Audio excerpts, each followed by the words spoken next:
ต้นนิ่งเลยไม่มีโรคอะไรเขาเลยมันน้อยดิแค่2 ขีดเดียวหน้าฟันลงแล้วพี่ต้น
So you can go down to ride an elephant, and when you get down here, it's kind of by the beach on the east side.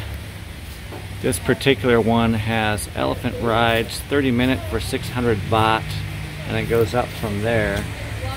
And then they have these other things. Some people don't get to shoot guns, and so they like getting into that. In Wyoming, we're shooting guns all the time, so we're not gonna worry about that. But you can do small buggy cart, all these other things, go-karts, different things.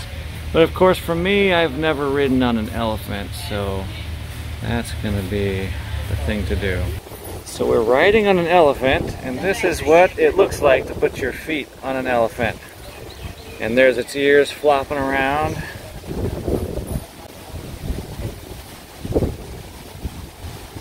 Crazy.